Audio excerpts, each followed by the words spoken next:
Welcome to Below the Line, where we talk about working in Hollywood from the crew perspective. My name is Skid. I'm a former assistant director and your host. Quiet on the set. It's our third annual Oscar series, where film industry professionals discuss the category of their expertise. And today kicks off week 2. We're releasing 2 episodes per week, and that'll take us right up to the 94th Academy Awards on March 27th. This episode, we're talking about production design, and I've got 3 art department veterans I'm welcoming back to the show. First, Sam Lisenco, production designer. Hi, I'm happy to be here. Next, Regina Graves, set decorator. Hi, thanks for having me. And finally, Kerry Weeks, lead man. Hey, Sam. Hey, Regina. Good to see you guys. Listeners, if you want to learn more about our panel, please look them up on the Internet Movie Database. Below the Line has its own page on IMDb, so it's easy to start on a specific episode and simply click through to the film credits of our guests. The 5 films recognized by the Academy for Production Design are Dune, Nightmare Alley, The Power of the Dog, The Tragedy of Macbeth, and West Side Story. We're going to discuss them in that order, and spoilers are possible, so consider this a warning. First up, Dune. Production design by Patrice Vermette. Set decoration, Susanna Sipos. It's nice to see a continuing exploration of themes in terms of an aesthetic language that he had started to play with in Blade Runner 2049. I was wildly impressed and watched the film the way it was meant to be seen on an iPhone on a subway. It's hard for me to say whether or not the visual language that he's developing as a filmmaker is a consistent theme that he'll continue to explore outside of the sequel to this and perhaps the pool he was playing in Blade Runner. It's very kind of milky and beautiful, but I don't know how well it's going to age. Right now, it feels very fresh, but in 10 years, it might be a very dated visual language. So I'm very curious to see how I feel about this over time. I also, I'm curious to have, I wonder what Dennis Gassner, who was the designer on Blade Runner 2049, would have done with this, because I feel like it, in its weakest moments, it felt almost like a visual rehash of that kind of exploration. So in that regard, it was so overwhelmingly beautiful that I'm like, okay, that was kind of the weak point for me. But it's also, it's an unmakeable book that was turned into an unmakeable movie, then an unmakeable television series, and now again they're trying. So in terms of the amount of effort and the source language that it's stemming from, it was a tall order, and it's wildly impressive.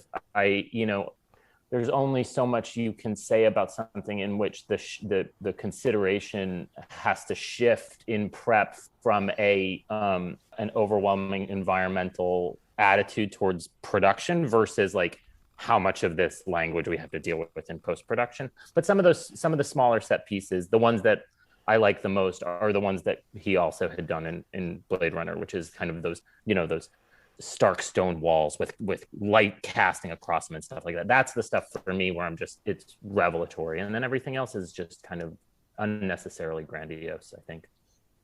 Mm-hmm. Quick question. When you reference Blade Runner, are you referring to the second Blade Runner that came out a few years ago? Yeah, Blade Runner 2049, his Blade Runner. Yeah, which... Okay. Denis Villeneuve's Blade Runner, right? Right, so sort of, you've seen some of the same visual language there. Yeah, and I think that it's a very functional. Blade Runner 2049 was a really great primer for him to go in this direction. And you've seen this logical progression with the Alien movie that he had done before that one, which I had some issues with. But yeah, I think overall it was wildly impressive, but also ultimately. And I have some of the same thoughts about West Side Story, but I'll hold off until we get there. But it's just overwhelmingly sanitized in its own visual language a little bit. Well, I have to agree with you on a lot of it as from a decorator standpoint. I mean, I went into the theater and I was just first taken over.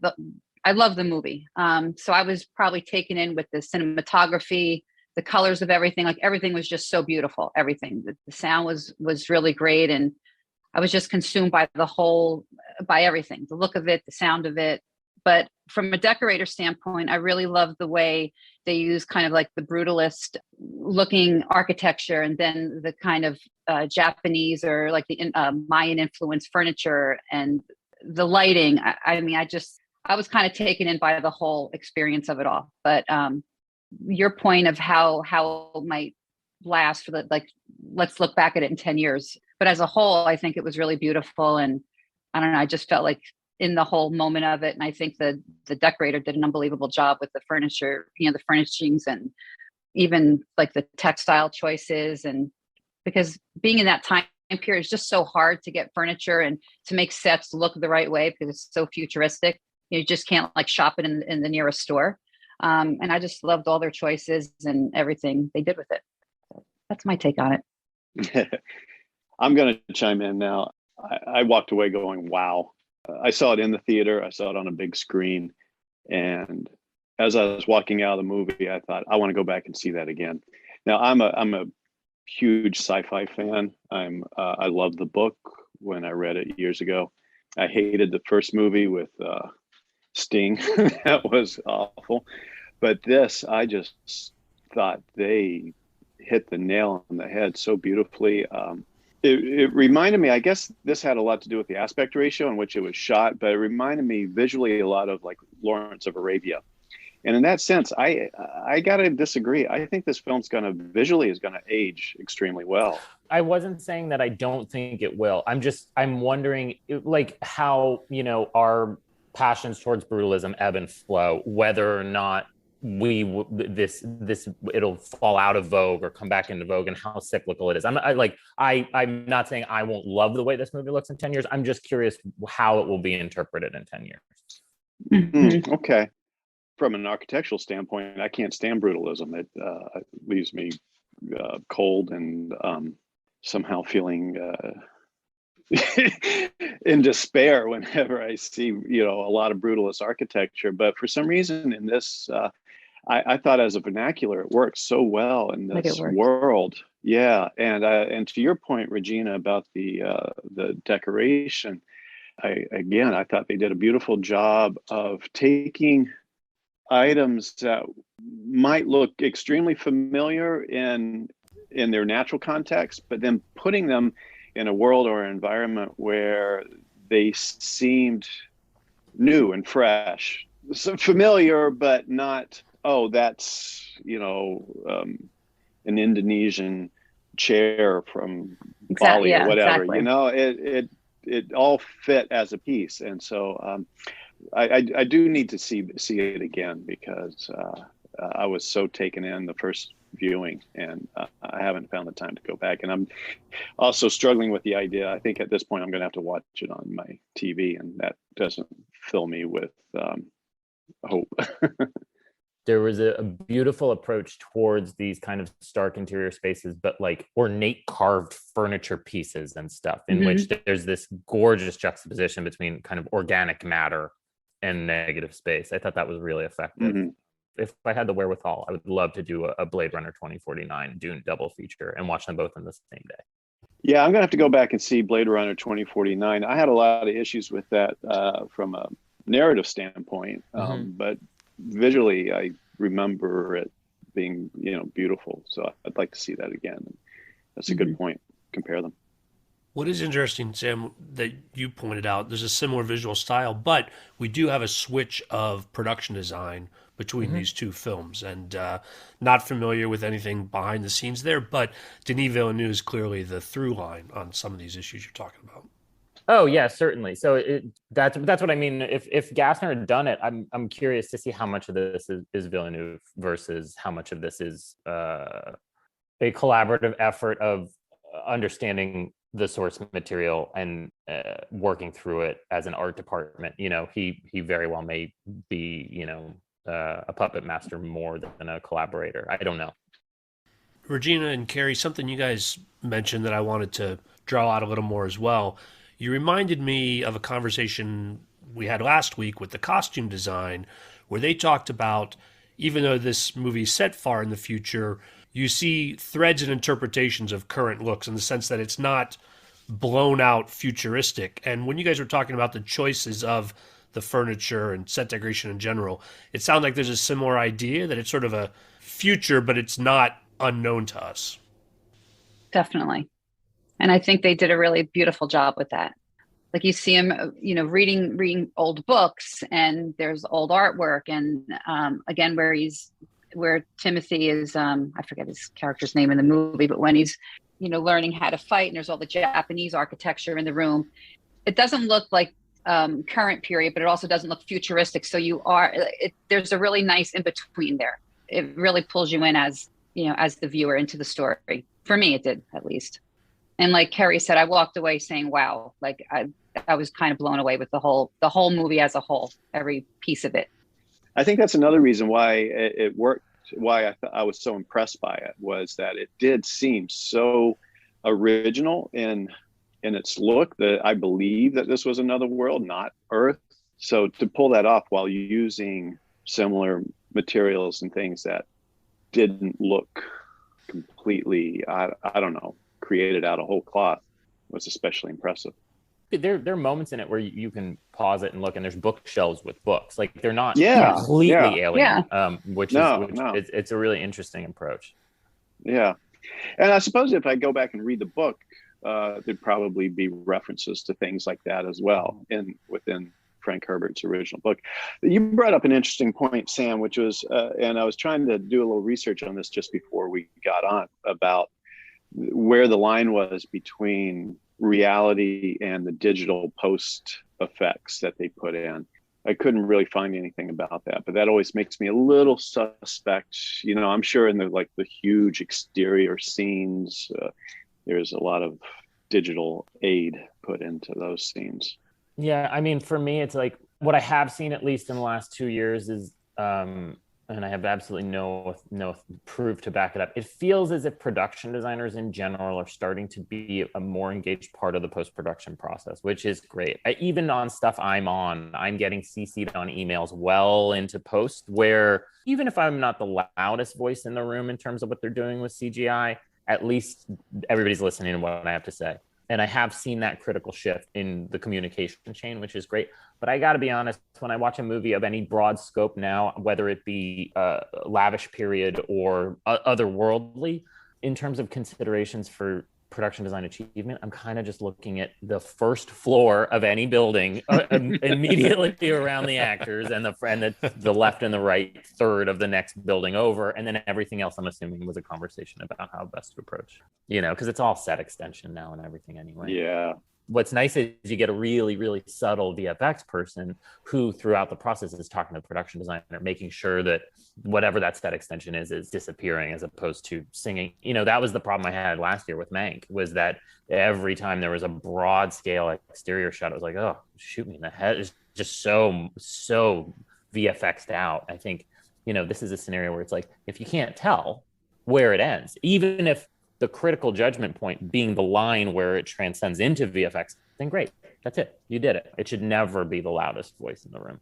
And in this, in particular, it's like you have these giant slugs in the desert. It's like this is something in which I think it's handled very well for the size and scope you have to deal with for something like that. I just wanted to comment briefly on. I'm glad to hear that production designers are becoming more of a voice in the visual effects and post-production part. Yeah, well, I mean, listen, we're not getting paid for it, but it is. It's definitely nice to be included in those kinds of discourses. Yeah, for sure. Well, it only makes sense because it's the continuation of the world that we are setting up as a production designer and a decorator, and as the crew of the lead men dressing that. We've had at least a decade of development of it as a craft, and then a period of reactionary kind of knee-jerk director saying, no, it's got to be all practical. I think now it has settled into a place of practicality. If you want to draw parallels to the early days of cinema with magic tricks on silent film, it's like, okay, we've settled into what we are capable of with the craft, even if it's ever evolving. And now it's a tool as opposed to, a soloist. Second film on our list today, Nightmare Alley, production design by Tamara Deverell and set decoration by Shane Viu. I traditionally have not been a Guillermo del Toro fan, but I got sucked in. I really liked it. I saw the color version. I didn't see the black and white version, which I'd liked to see while it's still doing its theatrical run. I've always kind of thought his movies are impressive in scope, but a little ham-fisted. But I thought that what I perceived as weaknesses in his other works played to his strengths in this one, and it was so enjoyable. And every time I want to hate Bradley Cooper, I wind up fucking loving the guy. Yeah, it's so fun. In some ways, way more fun than the 1948 version. I think it's 1948. I was really blown away. The reveal of the psychologist's office, when that door opens, what a set that was. Mm-hmm. The level of scenic detail and just beautifully ornate deco wood inlay stuff was just devastating. That set was absolutely breathtaking. Yeah, I was really blown away. It was consistently a very fun and enjoyable experience in which the nod to old Hollywood is prevalent in the look the entire time, but never overwhelming. And that's pretty tough to do with a freak show circus movie. I was really, really impressed.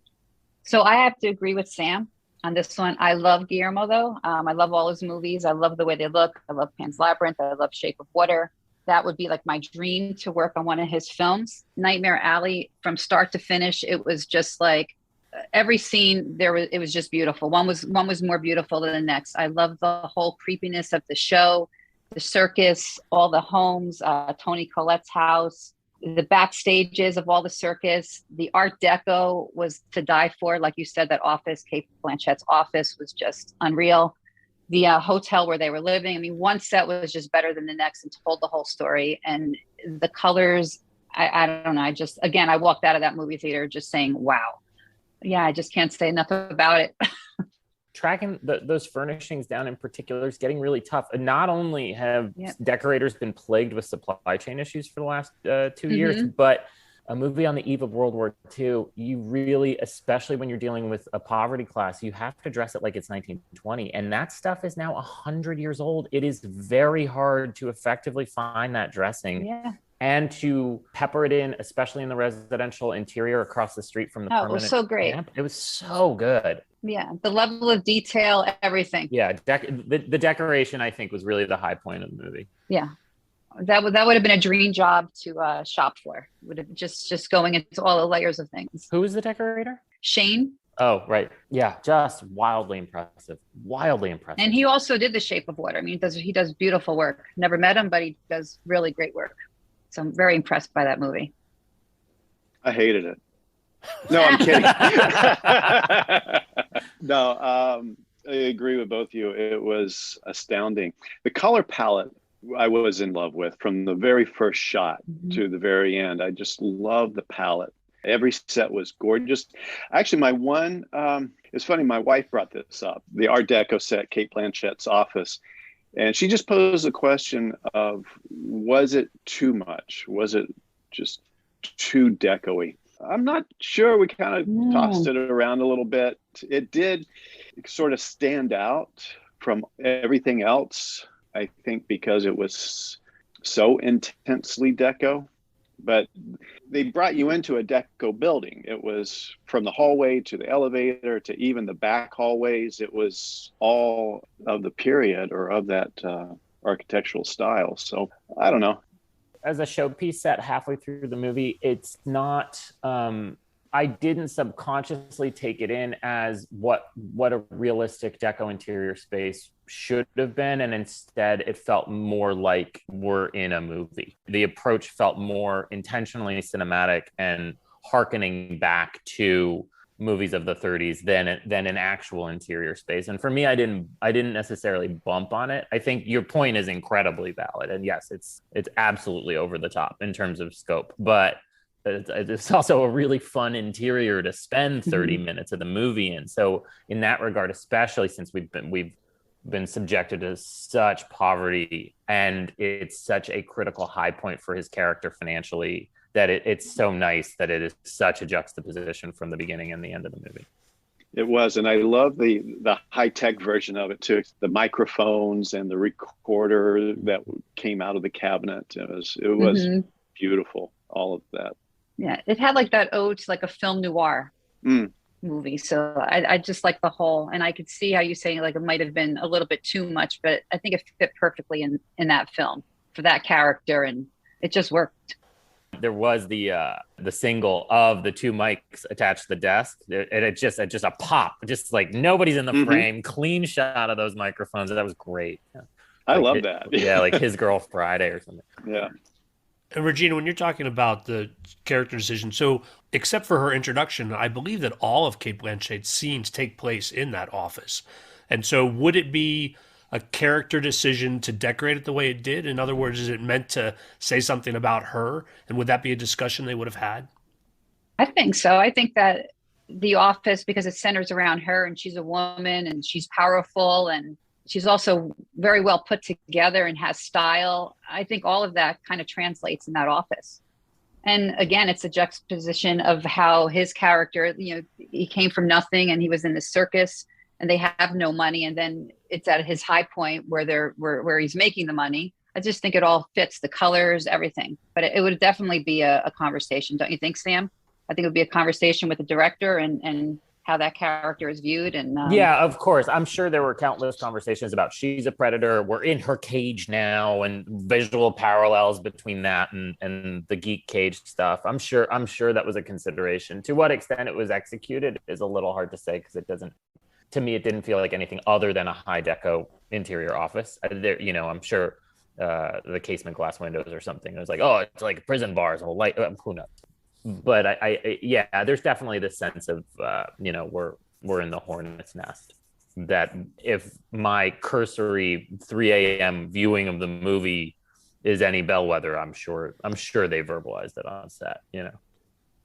As you referenced at the start, Sam, this film was released first in full color and then later in black and white. As a production designer, what's your reaction to that?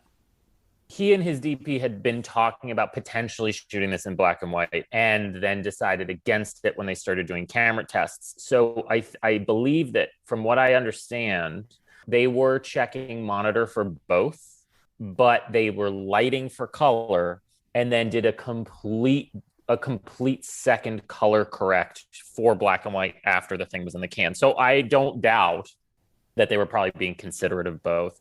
In my experience, I think that black and white, I would approach black and white with a sensitivity to color anyway, knowing that I have more latitude. Black and white is, you have a language in which you can push further with color, because really rich silver tones will sing. So it's safer to probably address it for color, knowing that you can get more out of it in post with black and white if you head in that direction. But from my understanding, they were doing both at the same time. Well, thanks for those insights. The third film on our list is The Power of the Dog, production design by Grant Major and set decoration by Amber Richards. So like I said in the beginning, I saw this movie 3 times. It's probably my favorite movie of the year as far as like story and everything. Well, maybe not. It's just so hard this year. There's so many good movies. But the design on this, I was really taken with because of its film location. I mean, it's set in Montana, but they filmed it in New Zealand. I love the fact that they built this home in the middle of New Zealand to look like Montana, and it's just so austere. And I love the way it's decorated. It's just so, it's big, it's grand, but it's kind of like empty. And it just evokes the whole feeling of the movie for me. And I love I don't even know, the barn, Rose's, the little city where Rose has her bed and breakfast. That was all built, I'm pretty sure. And her little bed and breakfast was all kind of like these found objects, but it was so beautiful. Again, this movie was another one that just sucked me in from beginning to end. The way it looked, the way it was shot, everything about it. As far as the design standpoint, I really can't chime in on the technical parts of it. I know that they built everything. I know that they only built the house up to the second level because they ran out of money or they didn't have enough money, and they put the steeple on at the end.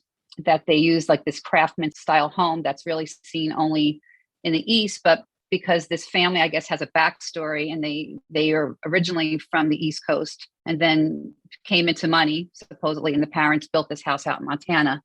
It has all these kind of like Eastern influences into it.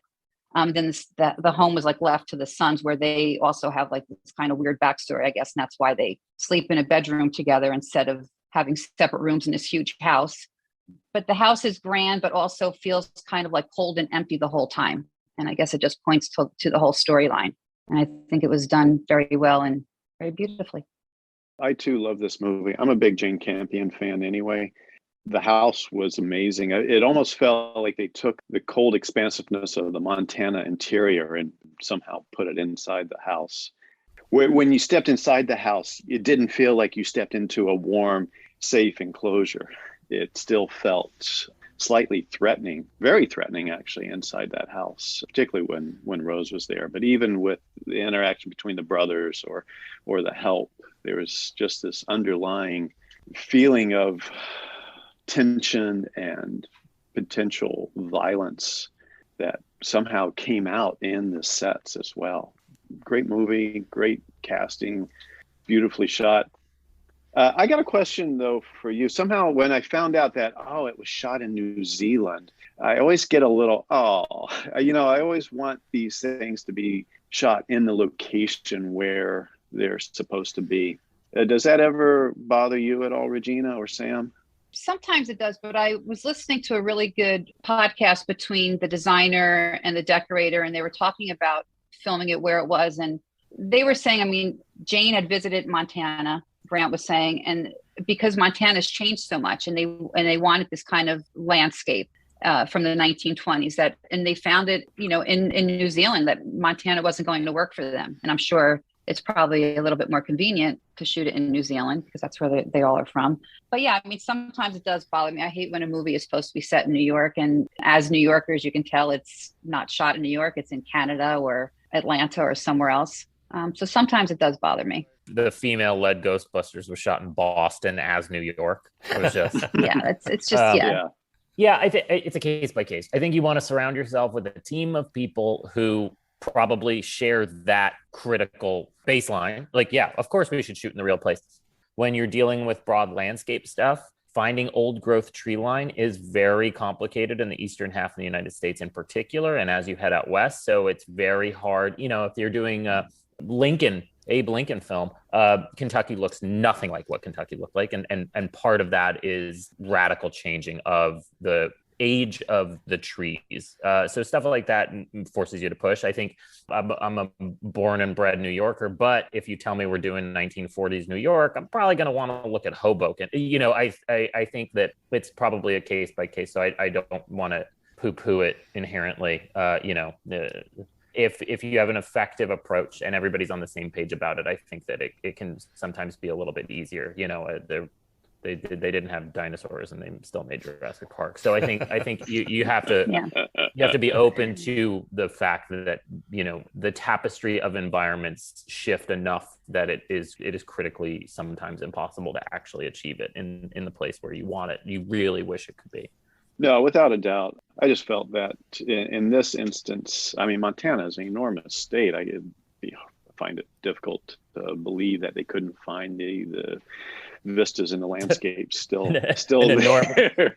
Enormous state with no tax incentive. and a population of like 200,000 people. So, but nevertheless, it was gorgeous. It was only in retrospect that I found out that it was New Zealand and not Montana. So the whole time I was watching it, I totally believed it was Montana. Yeah.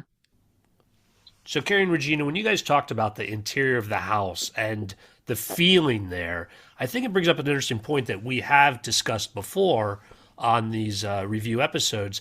It's not in your face, and yet you have an important contribution to the story going on here through the production design. And I think that's the sort of what you've noticed. I didn't notice explicitly, but I love hearing you pull it out. And again, I think this seems like a good example of what you're trying to do with production design. Definitely. I think the house was supposed to make Rose feel uncomfortable. And I think it did its job. And the way it was kind of like really like I said, again, vast and dark. And she always complained of being cold. And I think Phil would always turn off the heat for some reason or another, I think to make her purposely uncomfortable. And that's what like drove her to drink and just kind of like go out of her mind. And she just really always found herself in her bedroom, where I think the bedroom became like this hideout for her. And if you notice, the bedroom had the most color in the whole house, and it kind of felt a little bit grandiose with the very large furnishings. And I'm not sure if that was meant to evoke anything, but it just, her little sanctuary in that room where she just drank, felt like she just drank her days away, kind of felt different from the rest of the house. Not that it was any warmer, but it just felt like maybe that was like her prison. And maybe that there was a reason for it. And like Kerry was saying before, how the Montana, the landscape, you always felt that inside the house. I also think there were a lot of great shots of when you were in the house, you see like this vast landscape outside, and you see like the darkness, and then you see through the window and you see like the bright landscape. I think there was maybe a reason behind all that. The fourth film on our list is The Tragedy of Macbeth, production design by Stefan Chant, and set decoration by Nancy Hay. And haze and fog provided by what a good looking picture though. My goodness, it is so heavily steeped in kind of Passion of Joan of Arc, Carl Dreyer baseline rules of old cinema that it is shockingly beautiful. And I think it's, for me, it is one of the finer examples of collaborative efforts between production design and cinematography, because composition of those frames is so integral in a stage play theatrical sense. But foreground silhouetted features and stark lighting elements are playing to the strengths of those sets. And it's also, if you read into it, a lot of that stuff is high post-war modernism that they're using. That's Baragon houses and these kind of plaster wall elements that architecturally do not align with the tenets of 1920s and 1930s cinema, and it works so well. It's so effective that the movie is just breathtaking. Yeah, it was a beautiful movie. I love the black and white and the sets. I wonder, I would love to have heard the discussion about approaching it. It was shot and it looked like a play. Now it is a play, but why would you choose to make a movie and build sets and shoot it very much like a play, as opposed to say what Zeffirelli did with Romeo and Juliet, where it was very cinematic. It was very much a movie, even though it was the play of Romeo and Juliet. I'm just curious about that. I'm not saying one is better than the other. It's just it's an interesting choice to use the medium of cinema, but stage it and shoot it very much like a proscenium type play. There have been so many adaptations of it that have run the gamut of theatricality over the, this is the opposite of Polanski, so critically different. There's a version of it with John Turturro.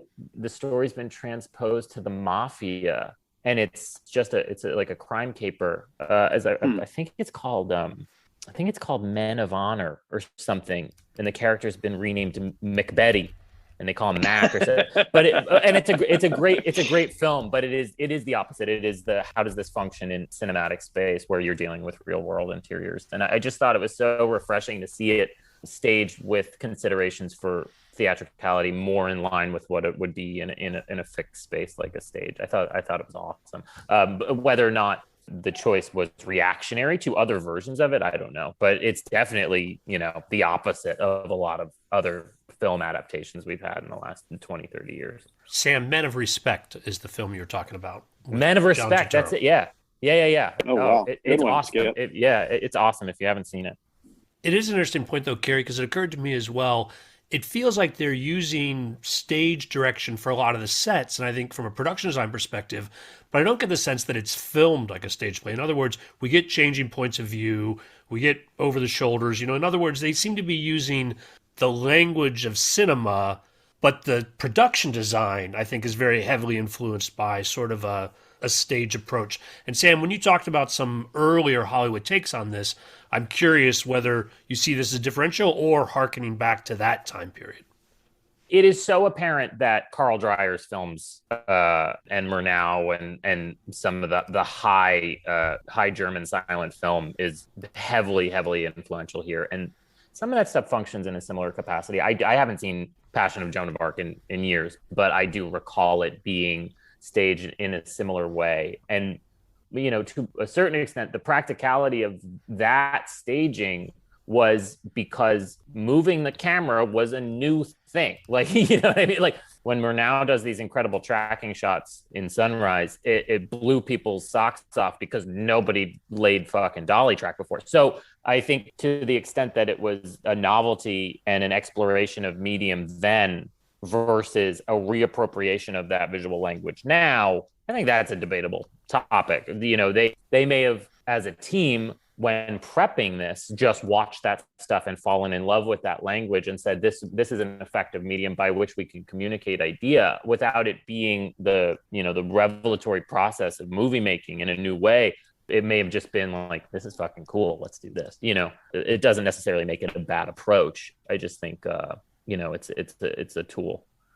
And even if it's only one of the Coen brothers, there's nothing accidental in a Coen film. I don't know. Intolerable cruelty. All right. The fifth film on our list is West Side Story. Production design, Adam Stockhausen, and set decoration, Rena D'Angelo. What a victory lap this thing is for those guys. My goodness. I absolutely adored it. It's criminally boring, this movie. But part of that is because it is so effective in being a big Hollywood musical that there is nothing technically bad in any particular shot by which you can critically judge the rest of the movie. Like, it's fucking perfect. The whole movie is perfect. And because of that, I spent the entire time going like, El Gore's kind of boring. It is like, it's such a masterclass. I can't imagine a scenario in which it doesn't take home Best Picture and Best Production Design. There's nothing, it is a sort of stoic reminder that reactionary, heartfelt, genuine, important film is a reaction to the fact that we had 25 years of movies like this from 1946 until 1960. Well, that's 15 years, but you know what I mean. The scope of this thing is like Cleopatra, like how movies like this can still be made is mind-boggling to me. I was absolutely blown away by this picture. I think my only regret for this movie is not seeing it on the big screen. I did see it on a television, which I think to appreciate it more, you have to see it on the big screen. So for me, I'm not sure if it was the color on my TV or what it was, but the movie in a whole, I did enjoy. It didn't really blow me away or knock my socks off. Can I ask, did you watch it as a stream or did you watch it as a DVD? No, I watched it as a stream.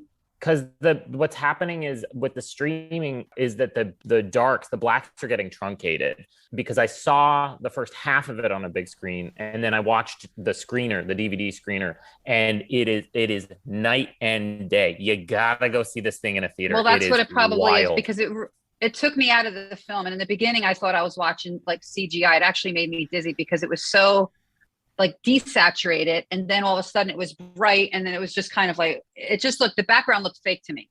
Yeah. So I do have to see it on the big screen. I did enjoy the movie. I thought the sets looked beautiful in that part. I'm also a huge fan of the original West Side Story, so that was always in the back of my head, like, oh, how could they redo this movie? Why? But I think he did a great job. I'm not a fan of Ansel. What's his name? Elgort. Yeah, but it's like watching a Cro-Magnon in a movie full of beautiful aliens. For me, Anita was the whole movie. The sets, the costumes, though, were beautiful. They did it really well. I would have hated to have been on that set dressing crew and putting those bricks everywhere. And I mean, storefront after storefront and awning after awning. And they did a great job. But surprisingly, so much more of the movie is practically built than you think. And part of that is I know. Spielberg's been using Kaminsky for going on 20 years now. Yep. And if you look at even like the fourth Indiana Jones movie, those are all practical sets. And he loves those flares, and everything gets so milky in his backgrounds with his lighting packages that it looks like CG, but that's all real shit. They built it. It's crazy. That movie's crazy. Yeah. It was all shot on location in New Jersey too. It was and like Patterson and Newark and yep. Yeah. Not using the actual New Zealand area. Yeah. And I heard they stole a shot in Montana as well. So. I would have loved to have worked on that.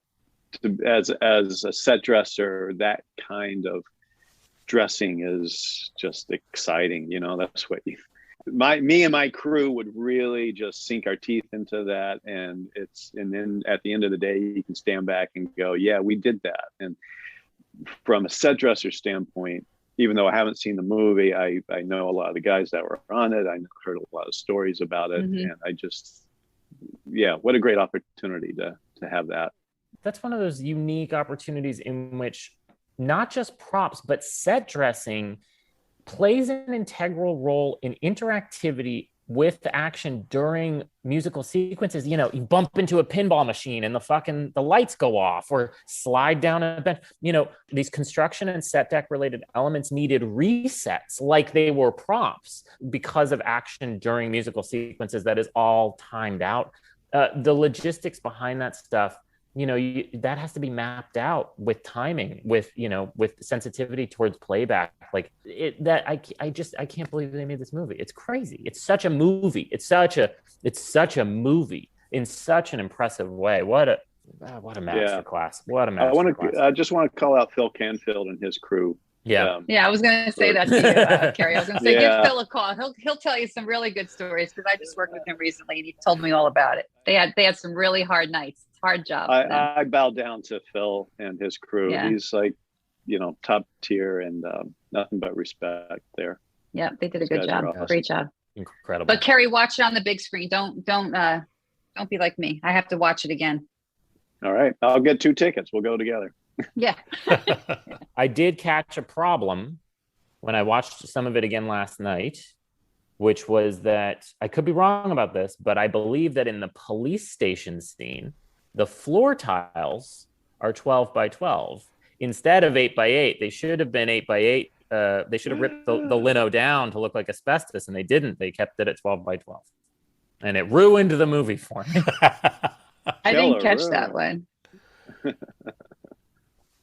Well, this looks like a really strong set of films, the way you've described them. I'm curious if there are other films that came out last year that you'd also like to give a shout out. I think Belfast was pretty effectively designed, but was plagued by kind of over-baked cinematography that hurt the production design of the film. I think if there had been a more subtle hand in terms of the look of that movie for camera, that I think more attention would have been paid to the production design. Some of it wasn't perfect. I didn't like the living room of the house, but I thought overall that was a pretty fantastic looking movie. And as much as I was making jokes off the record, the scope of King Richard was pretty impressive. That in terms of what was necessary, it is period, even though it's relatively subtle. But that was a fantastic film, and probably a bit of a bear to get right, especially when there's a historical record that is that easily accessible and that much to live up to, and that relatively proportionally recent. It was well considered and really well executed. And there's a lot of logistics, especially during COVID, behind doing crowd work like that, and all the tennis court stuff. So those two I thought were moderately impressive as well. For me, I thought it was a really exciting year for movies. Great year. Couldn't watch enough of them. But going back to some that I think I would have liked to see in the category, maybe instead of West Side Story. Sorry, Sam. I would have liked to have seen French Dispatch. I think that was totally overlooked. I didn't really love the movie itself, but I thought it had a great look to it, but all Wes Anderson movies do. And I think Rena and Adam did a great job on that because everything was kind of like a little vignette of these different sets, and they went back and forth from black and white to color. And I just thought it was really beautifully done. It's not nominated for Best Animated Feature? No. No, but it was nominated for a BAFTA, which I'm glad they got that award in. I did like the way Belfast looked. I thought that was a really beautiful movie again. And I love the way when I found out that they built that whole street. I think that was a big undertaking. Did like King Richard. And I think those movies get overlooked because it is a period film, but it just seems, like 2000, 1990s, like those movies get overlooked. They just people don't put those in the category of like best production design. I don't know why, but they should be. I did like Cruella. I thought Cruella was a good looking movie, fun movie to do. And Cyrano wasn't the best movie, but it was beautiful looking. Those are my picks. I might have missed a few, so if I did, I'm sorry to the people out there. I don't have much to add to that. I have not seen most of those movies. French Dispatch is the only one that I thought probably should have gotten a nod that I had seen. But yeah, so I agree with you on that, Regina. Oh, and the Paul Thomas Anderson. Licorice Pizza. Was that 2021 or was that 2022? It's 2021. Was it? Yeah, actually, I just saw that last night, and I enjoyed that. And the only reason why I didn't mention that was I thought it was a 2022 release. So. No, it's nominated for Best Picture. Oh, it is? Oh, okay. Mm-hmm. Regina, two of the films you mentioned, Cruella and Cyrano, were nominated for costumes. What else was nominated for Best Costume Design? Those two, and then rounded out with Dune, Nightmare Alley, and West Side Story. Yeah, see, that's another example where it's like, obviously, King Richard is a great bellwether, or like movies like I, Tonya, where it's moderately recent history. I think there's more attention paid to costume design oftentimes than there is production design. So that doesn't prove my point, but that's how I feel. And I think that as regular listeners know, it brought up similar concerns about how contemporary or close contemporary really doesn't get recognized in these categories to the degree that it should. Really? Yeah, they don't. That being said, we can't fix the Oscars, but we are always welcome to bring your insights here.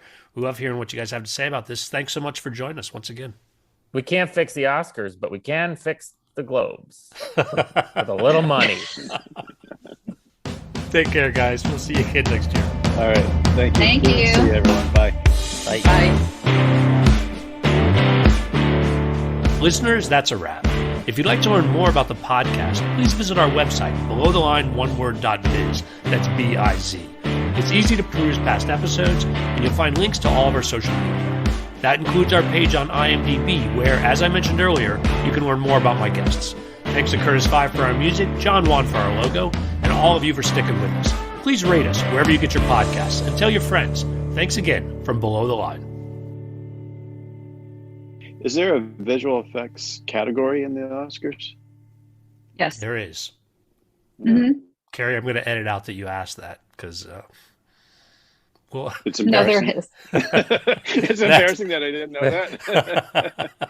That's episode 10 of this season. Come back, Kerry. We'll have an analysis of the nominees for visual effects, and we'll give you some insights on how those are assessed as well.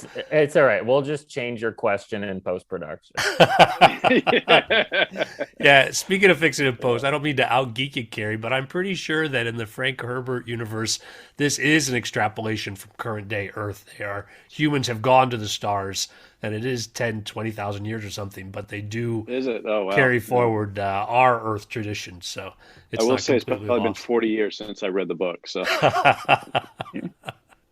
you might even have to go deeper than the first book. It might be book 9 or 10 where they finally start talking about Earth, or that. Oh well, that finally that doesn't count.